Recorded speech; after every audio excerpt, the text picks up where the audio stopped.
you have one of these made, you're going to be able to cast this piece, right? Yes.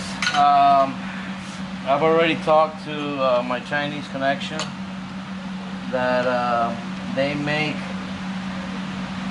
have casting facilities and they make all sorts of stuff. But most interesting, most interestingly, they are making on a CNC.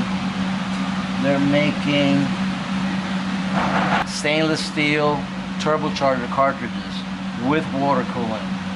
It's just incredible the technology that those people have nowadays. I mean, but today's technology with servo motors and stuff like that, it's very, very accessible. Before a machine that would cost you $350,000 can be had today for $1.50, 150,000, maybe 170, under 200,000, and with financing. So we'll be right close to 200. I'll give you a socket. We're going to tighten them up with the socket, not with the screwdriver. Slide them in like this. I'll open them up all the way, and then put the clamp like on the bottom one here, and on the top at the bottom. Okay.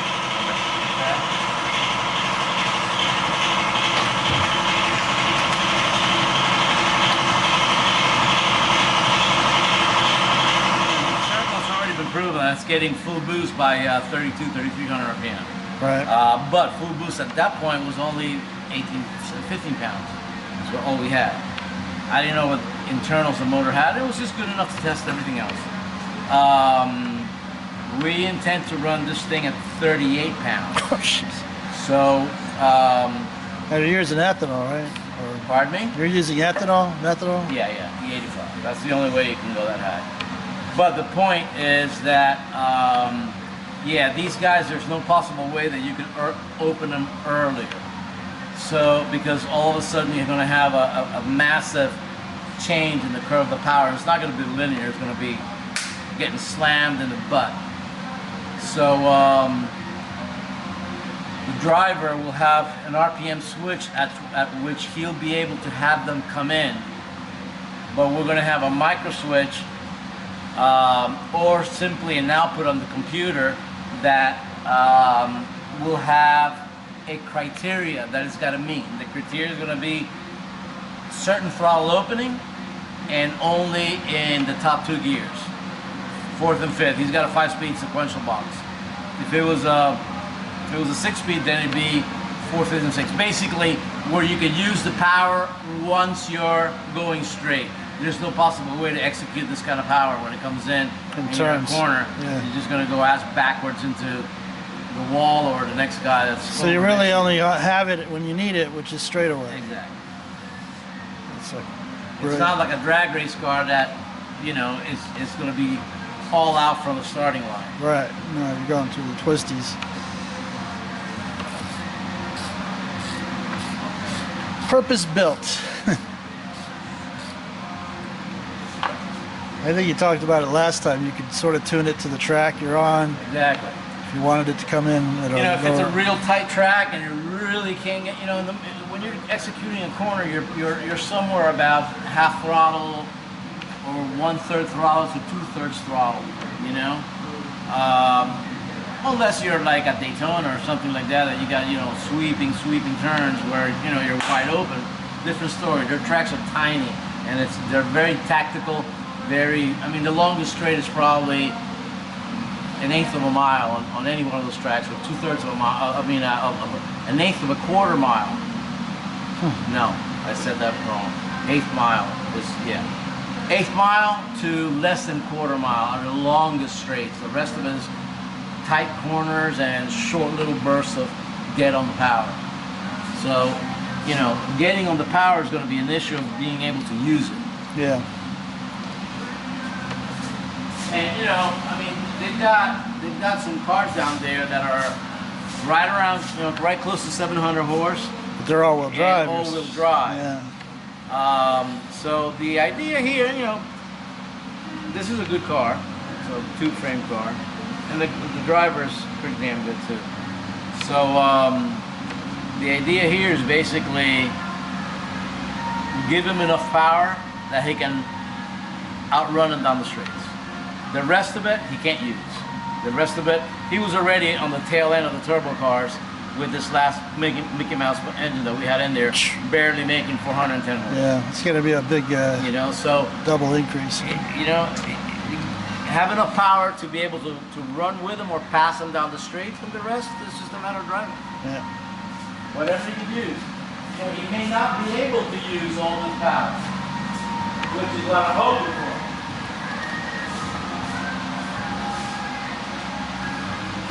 The idea here is to reduce, I keep saying the same thing over and over, reduce all the intake restrictions as much as possible so that for the same amount of boost you make more power. Therefore you don't have to run quite as much boost. So, you know, if he was going as fast as he was going with only 400 horse, 410 horse, at real low RPM too, it was only like around 5,200 because, you know, the second wastegate wasn't opening, so it was choking the engine at about 7,400 or so. So, you know, if you can use whatever power is available, is necessary, you know, it's going to get to a point that the power's going to overpower the car, overpower the tires, handling, this and that. I mean, he doesn't have a whole lot of tire in the back of that car. You need, for this kind of power, you need a you know, GT1 tire, which is 29 inches tall by 14 inches wide, like a drag racing size, big tire. Wow. You know, bigger than what I have on my race car, and that's 26. Well, this one's out of air. The other one's got, you know, looks like it. That's 26 by like 29 by 14. They don't have wheel restrictions? Yeah, I think this is 26 by 12. It's been a while. They don't have like size restrictions on that league that you race? No, this is 27. No. They have a beautiful set of rules. Whatever you bring. Is that right? Can't beat that, I guess.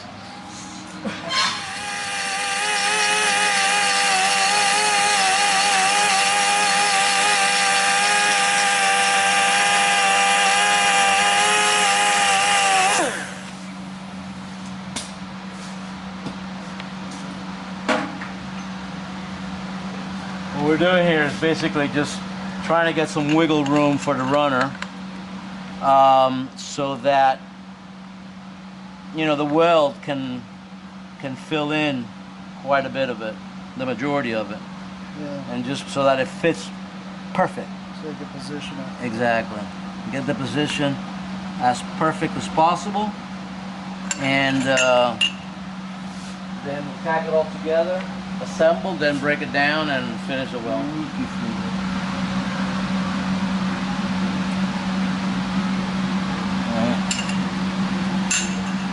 Try it again.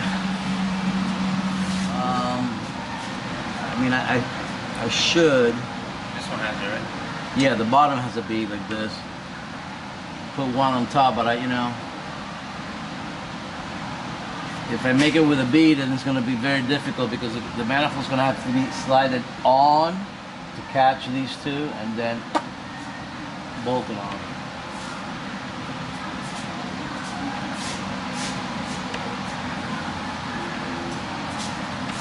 Open the other pack, Manny, please.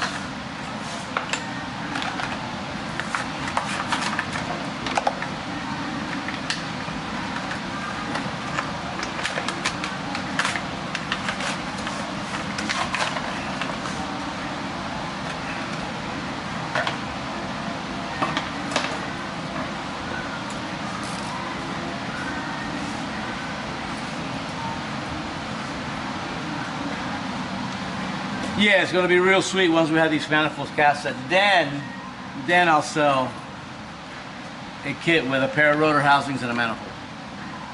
Then they can go ahead and assemble their own. But unless I have that, then they'll just go around and copy it. So you gotta, if you sell it,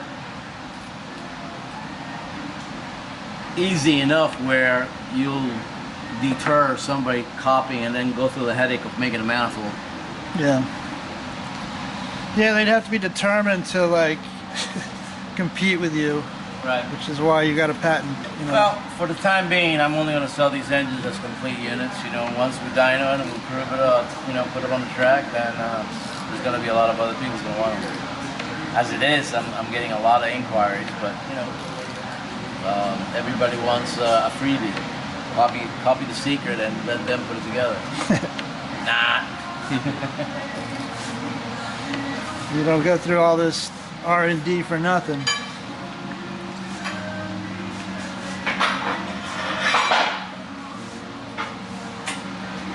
As long as you sell the things at a reasonable price, I think that's really the key, because you can do more volume that way. And Well, to do this work is a bitch. but yeah, the stuff you do by hand, I mean, even the invention part of it, the Yeah, research and you know, development is... I mean, we've already done it, we've already tested it, we've already proven that they work really, really well. Better than any semi-peripheral port. I mean, the size-wise, you're talking almost 3 times the area of a semi-peripheral, which has, you know, the size of a quarter. Right. And this is, you know, 1.5 inch bore. Yeah. Area-wise, there's just no comparison. So again, you don't need as much boost, you don't need as much pressure to get the same amount of air in. Manny, let's put this one facing out.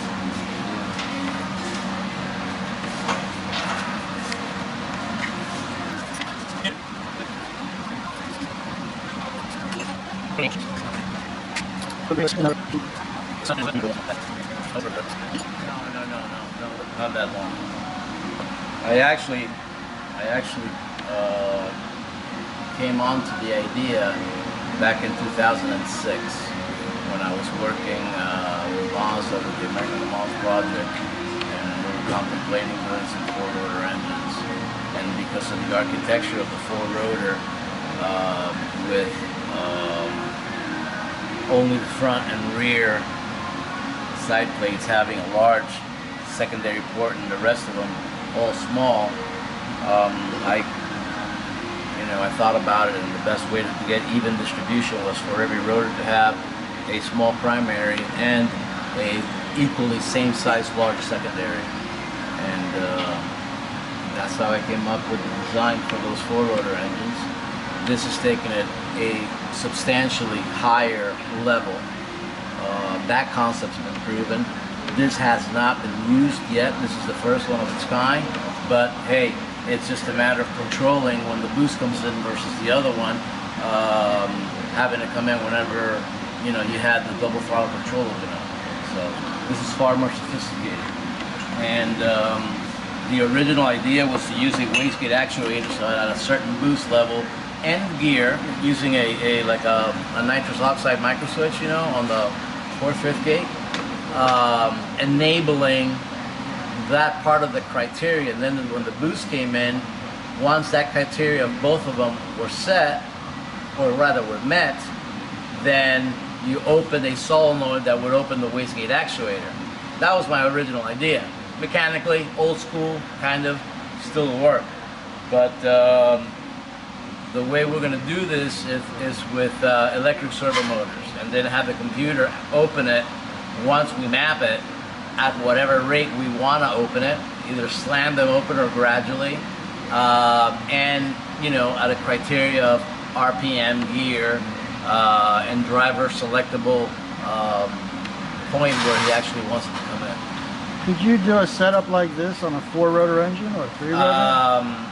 Well, this is basically the same thing that we have in that 4-rotor over there, except this one is using both primary and secondary of the block, just like any street engine, plus The peripheral.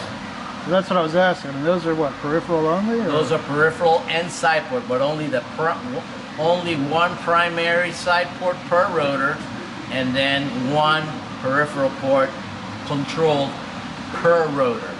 So you have like a 2-stage. Yeah, you have a 2-stage. This is essentially a 3-stage. You have your primary here, your secondary here, and then your peripheral. That's why it's easy, or it's essential actually, to control when these guys come in. It's a further development that the two-rotor block lends itself to do. The 3 and the 4 do not. Actually, the 3 does, now that I think about it, because you got that fat center plate that has a primary and a secondary. You know, a regular size small primary and a very healthy secondary. So the same company that makes this manifold makes a manifold for the 20B. So I could essentially do the exact same thing on the 20B, whereas with a 4-rotor we can't, because or really can't, because you have that giant secondary port on the front steel plate and the rear steel plate. The two rotors do not. Right. So you would end up with an uneven distribution of gas flow. Yeah. You know, mixture. Yeah. Air and gas. So you're going to have the front and the rear rotor making more power than the 2 center rotors. That's what happens with most of the people that build these engines. Oh, no shit. And so you end up putting undue loads on the crankshaft, which create harmonic vibrations, which essentially is the first wave of the high amplitude vibrations, and that wipes out the bearings. Is that why you do a lot of the balancing for the race engines, to minimize that as well? But it doesn't matter if you're over stressing it with. Now, we could on a 4-rotor fill up with epoxy the front and rear plate and reduce their size to a standard side port of the intermediate housing. That can easily be done. But you know what? With a 4-rotor engine, you got so much motor. A single primary for drivability, and make these guys nice and healthy, like I did on those. These are actually smaller than those, because this has to be tractable. That you just have to hold your balls and step on it in a straight line, which is essentially what most people will use some monstrosity like that. Right. So with a 3-rotor setup with this sort of fuel injection system, could you run a twin turbo, or would you stay with a single? You would essentially have to have 2 turbos, because the flow requirement to make the same thing that this is making times 50% more will be 950 horse. Okay, you could tone it down to 900. You could tone it up to 1,000 if you want. But again, you want reliability here. You got so much motor, and you got more torque. So, what was your question again? Twin turbo on a 3-rotor. The largest EFR, which is today's state-of-the-art turbochargers, is not big enough to make the power that a 3-rotor can potentially make. So you'd have to go back to an old school style turbocharger, efficient, you know, but you still need, to make 900 horse on a 3-rotor, you need a turbocharger that will support 50% more. Well, actually about 40% more, because of the auto cycle of these engines being 50% bigger, longer. That's the reason why a rotary engine requires a much larger turbocharger. So as a rule of thumb, you need about 40% more airflow, more CFM to sustain a certain amount of rotary horsepower. Round numbers. A 600 horse, a turbo that will support 600 horse on a V8 or a 4-cylinder will only support 400 horse on a rotary engine. So that gap becomes larger and larger and larger as your base horsepower increases. So a big old turbo that will support that kind of airflow is going to be slow and reacting. For drag racing, that doesn't really matter, because you're on full boost right from the line, but you need extremely quick transient response. So you wouldn't want to have something that would just go whap and all of a sudden open up, and when you're at the end of the straight, or you know, you need it instant.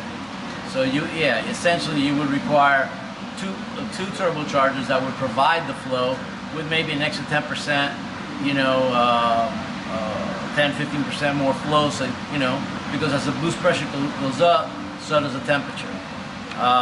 So you want to have the airflow that you need at the absolutely smallest efficiency land of the man.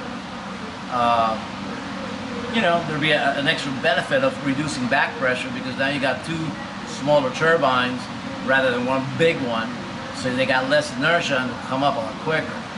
You know, perfect example is the 93 RX-7 with the little twin turbos. 99% of them didn't really work well. You know, boost pressure would go up and down when the second one come in, you know, go up again. But there were a few that were absolutely tits, and those things are like instant response. You know.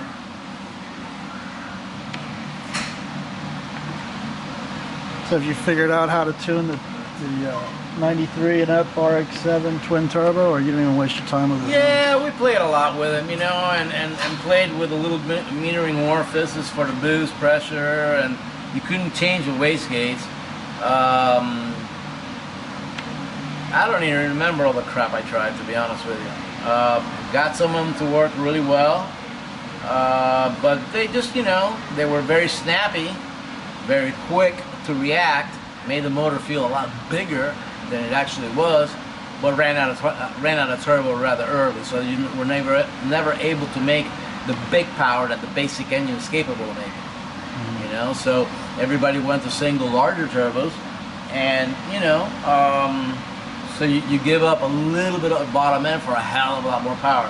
Definitely worth the change. But that's not what we're talking about. We're talking about instant throttle response here on an engine that essentially needs a rather large turbocharger to support its top end capability. Its appetite. It has a hunger or thirst, I should say. Yeah, exactly. For fuel. So you know.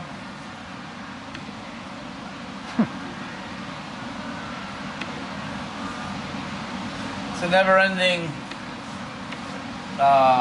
quest, but in road racing is not forgiving.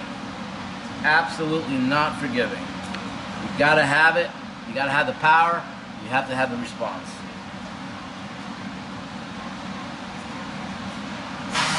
Turbo guys cheat because they. That's really what they destroy so many engines. They leave the line on that two-step going bam, bam, bam, bam, bam, and the timing is retarded as hell. So, you know, they get the turbocharger to go into afterburn. You know, that the raw fuel that the two-step, when it misses the ignition, it dumps whatever raw fuel was in the chamber right out into the exhaust pipe. So the turbocharger's already hot. You hit it with that raw fuel. It lights up just like an afterburner on a jet. And that's the reason why you hear them. You hear this beep, you know, screaming full boost at the line. Yeah. You know, you don't have that luxury on a road race application. That destroys engines too, and destroys turbochargers. What do they care? You know, they just want to win races. They live their life a quarter mile at a time. Yeah, exactly. And an engine at a time too. And by today's technology, what's that? 7 seconds at a time? Right. You know? They're happy if they get, you know, 3 runs out of a motor.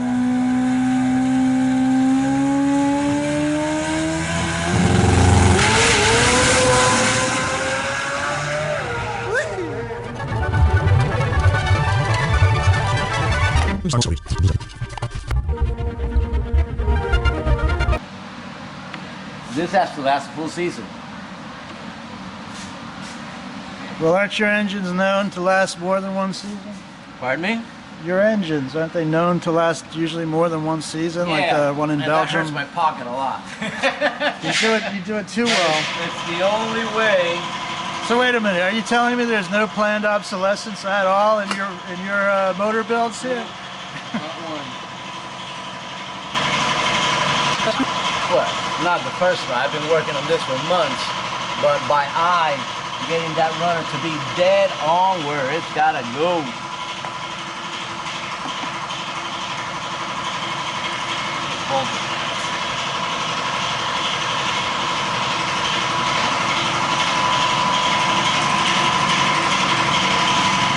Yeah, we'll have these manifold casted, and it's gonna be is going to be sweet because there's a new development that I'm working on right now that will be integrated into this engine. I was controlling before the peripherals with the built-in double throttle control. But now that I've got these, I really don't need that.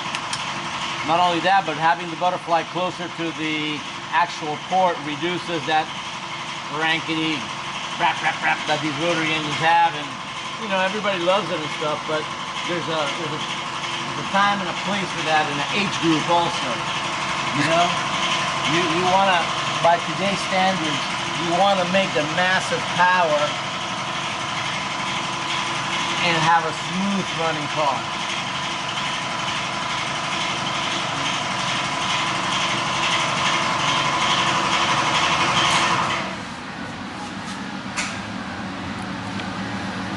More civilized. Exactly. Exactly. Bro, unbelievable. Nailed it on the first try. Well, for that matter, everything about this boat has been nailed on the first try. But hey,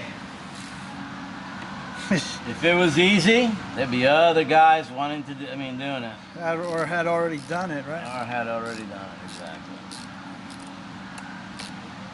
So what were you doing the other day with the intake here? You were making your butterfly like a one piece or something? Yes, that's the next step. The next step is to, now that we've got the peripherals right on the port, instead of controlling them with the double throttle, I'm going to take this out, which, you know, I've always the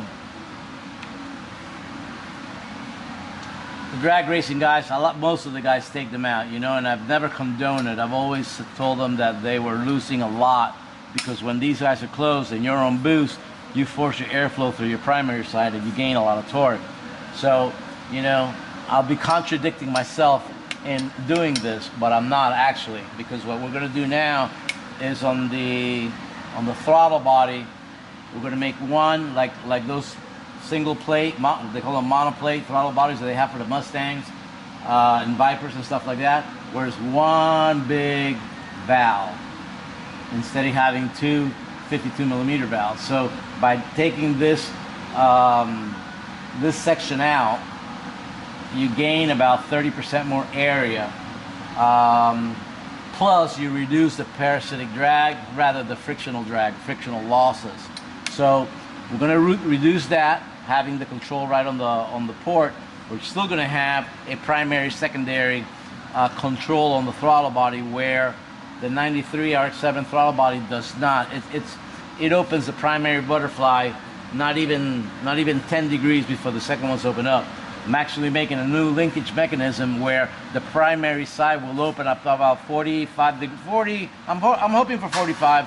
I know I'm going to get 40 degrees of primary throttle opening before the secondary actually slam open, providing air to the secondary side of the engine, plus up to but not through the peripherals. And then when these guys go bam, then you know the air will already be there. This is where the throttle body goes. Oh, so it doesn't need a butterfly here? No. What it needs is to be clean. I still got still got shit in it.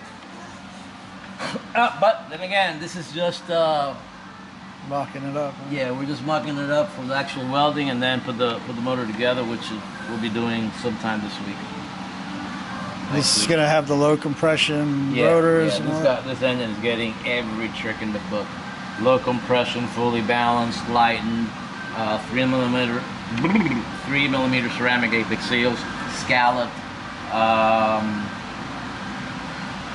plus, you know, the fully controllable peripherals. This is a state of the art as you can possibly. It's going to be all aluminum? Or? Well, it's the next one of these will be all aluminum. Okay. I actually have the plates right here. Racing Beat all aluminum plates, which we intend to build the engine, but we're kind of running out of time. And in order for me to get the exact size and port timing on these housings, I need to cut apart some other damaged aluminum housings that we've got here, see how much material we got to work with, and who knows, I may even have more than a 3rd gen. And then go ahead and cut the port on the mill, and then port it just like you would port a street engine. But as it is right now, I don't know how much material is there, and we have the luxury of having some damaged housings that we can slice them, see what we got to play with, make some plugs, and when we hit them, we're going to hit them perfect the first time. But to try to do some port work on these housings without knowing how much material you got, it's taking a huge gamble, you know, and they're expensive as hell. How much does those run? Shit, man. They're like $1,500–1,800 a pop from Racing Meet. For each one? For each one. Damn. Yep. They're great. Around. They're absolutely great. Well, they dissipate heat better, and they're lighter. I mean, every which way you go. I mean,